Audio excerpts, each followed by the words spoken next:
Hi guys, so here we go again. Kagabi dumalaw na ako dito, pero meron tayong bad news. 2 days ko kasi inaiwan to, pero ulan na ulan kasi sobrang lakas. I'm figuring out na hindi lang daga, ibon, pati pala ipis.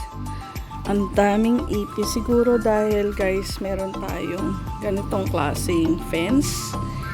Yan, na mas prone sa ano. Eto na naman yung aso, kumingi na naman ang... Saan mo na naman nakuha yan? Teka lang ha. Ito na nga guys. Kasali pa tong ating doggy. Instead nagbabantay. Pag nandito ako na curious, tinitikman yung mga halaman. Yan. Anyway, may papakita ko sa inyo. Ito na yung ginger natin. And, actually, puro pagsisave na lang ang gagawin natin ngayon eh.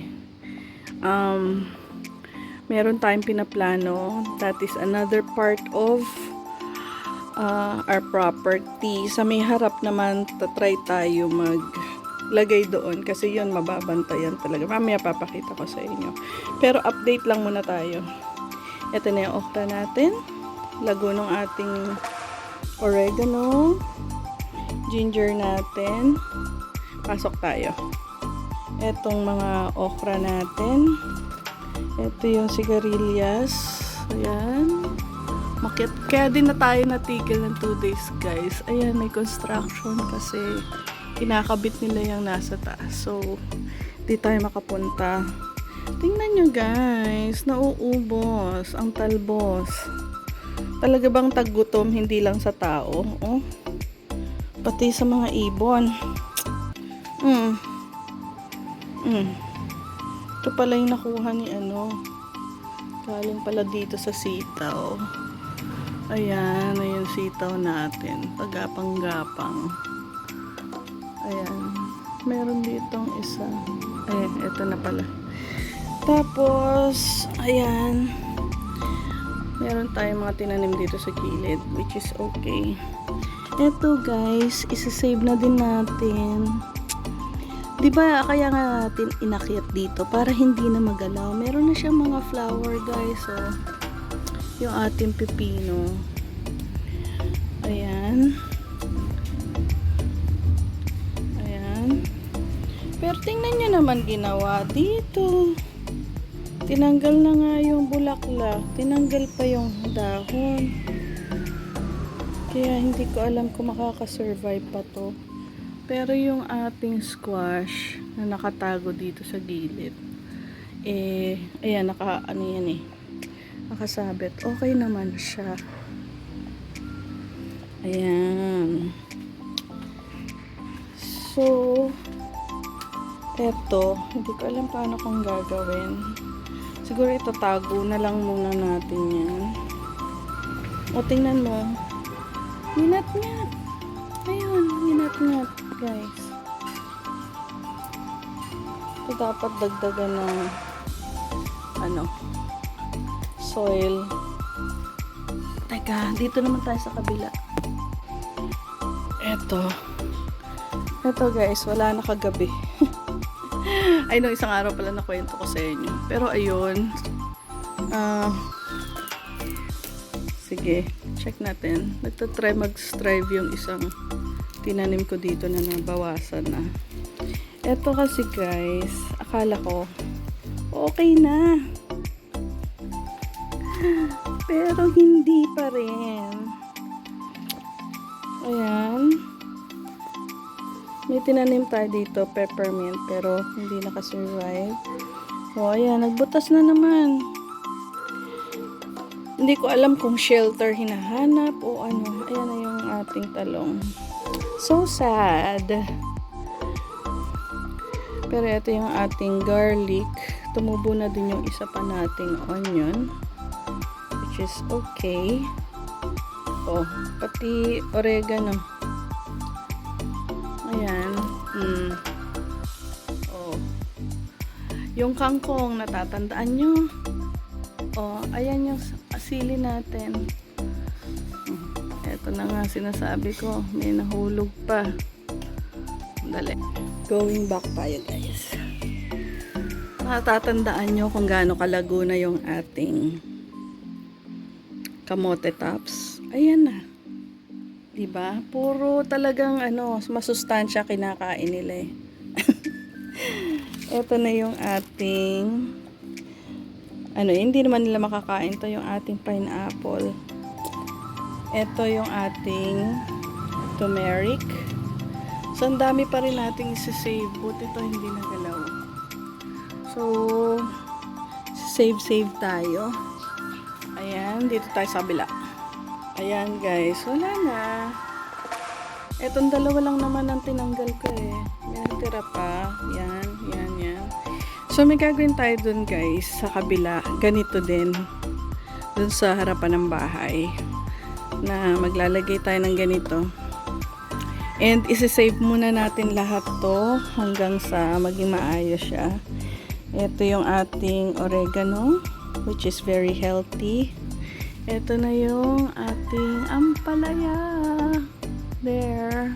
Pero parang payat nga siya, no guys? Ayan.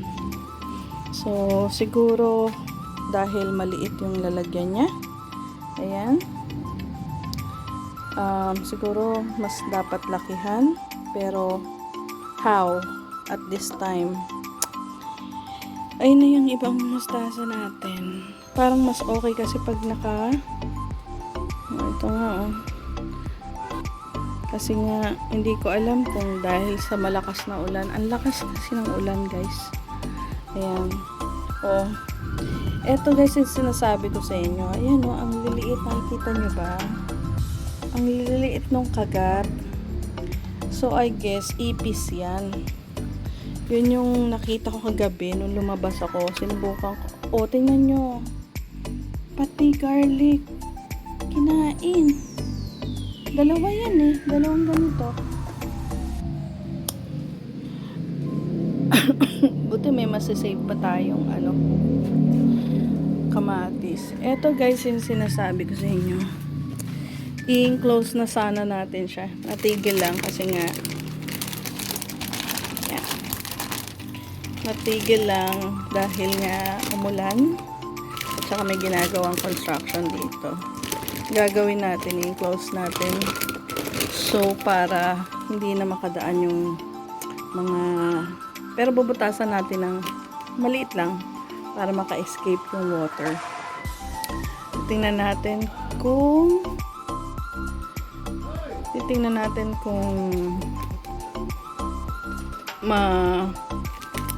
makakatulong to. Pero unahin siguro muna natin yung sa labas. Medyo mahababang video to. Ayan guys, so punong-puno. Tapos may ginawa pala tayo dun sa bago nating self-watering. Nagbutas tayo ng banda dito para para hindi siya mag-overflow ganyan. Kasi malulunod yung roots, mamamatay yung plants. So, mamaya ulit. Ito guys, nilalagyan natin ng plastic cover.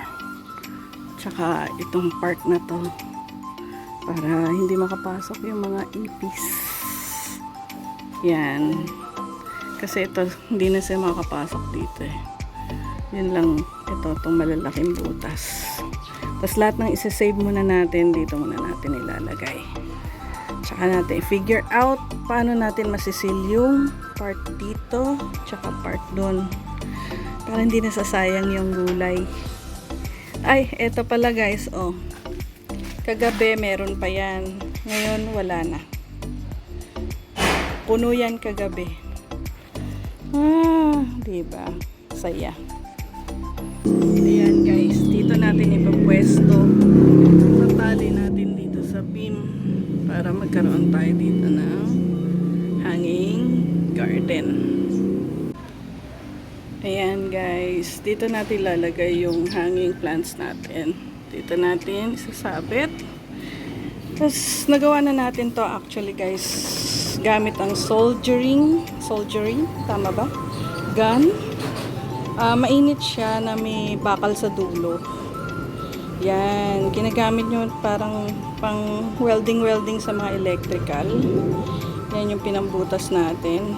So, ito guys, iyahang natin. Parang kagaya din nung nasa backyard natin. Tapos, lalagyan natin ng lupa.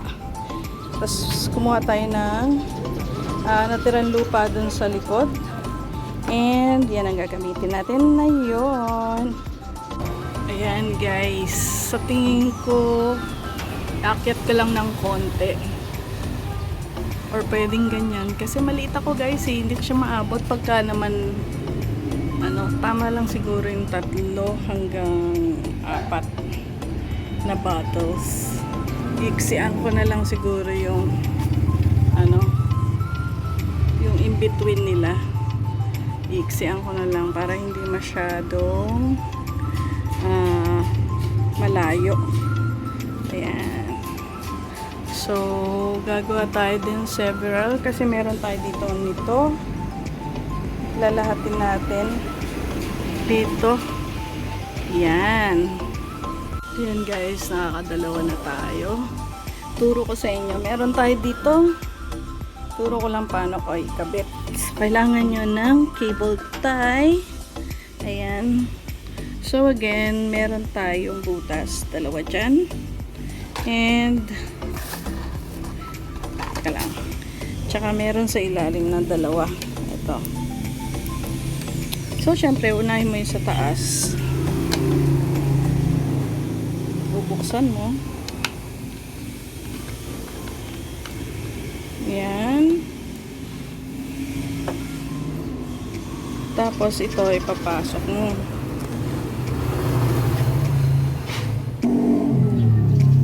Pasok mo yung cable tie.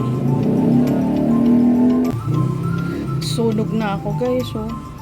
Kaka-garden. Sunog na. Ayan. Tapos ipapasok nyo lang yung loop to dito sa ilalim. Yan. Tapos hihigpitan mo na dito. Yan. Hindi ko kasi dala yung tripod kaya isang kamay lang ginagawa natin. Yan. Hihigpitan mo lang siya. So, dahil inahabol natin yung haba, medyo mas liliitan pa natin ng konti. Yan. Na-adjust kasi yan guys. Huwag mo lang isagad. Tapos, tsaka mo ipapasok sa loob ng bottle. Yan. Ayan. Tapos, dito naman tayo sa ilalim. Ito, yung 2 bottle na, butas na yan. So, sa loob tayo manggagaling. Pasok nyo dito sa labas. Ayan, ay pasok nyo na. Tapos dito nyo din hihigpitan. Yun. Ayan. Kahit di nyo naputulin yung guys, yung cable tie. Ayan na. Ayan. Tapos dudugtong tayo ngayon. Dito lang. Papasok nyo uli yung cable tie dito. Pag ganyan, pa-hook siya. Ito dito yung ulo nung next bottle. Ganun lang, kadali. Kaya pag naikabit nyo na, ayan, dito siya naka-hook. Yan. Tapos, pwede mo namang adjust. Halimbawa, nakapaling ng konti. Pwede mo namang i-loose or tight para humarap sa yung labasan. Ayan. Ma-appreciate nyo pag meron ng halaman. Diyan natin lalagay yung isi-save natin guys. Yeah. Ganyan magiging itsura niya guys. Ayan. Pag meron na siyang lupa. Naglagay tayo ng egg at saka ng coffee grounds. Ayan. So ito na itsura niya. O, diba? Ito na guys, dahil nagbabadya na naman ang langit. Ayan, ang itim guys. Ayan, ayan, ayan. Bukas na natin ta-transfer ng mga isi-save natin. So, ayan. Iisip ko pa kung lalagyan ko pa ng isa. Kaya lang, baka maabot na ni Beauty yung aming doggy. Dito din kasi guys, meron kaming guard dog sa harap ng bahay. Ayan. So, ganyan muna. So, yan na muna guys. Dahil paulan na. Ayan na. Napakadilim. Bukas na natin to transfer yung ating mga plants na save natin sa likod. Tsaka na natin planuhin yung iba. Pero, nagsistart tayo dito. Ito yung self-watering na bottle pots natin. Sinabit ko sa aming reindeer. So, yan.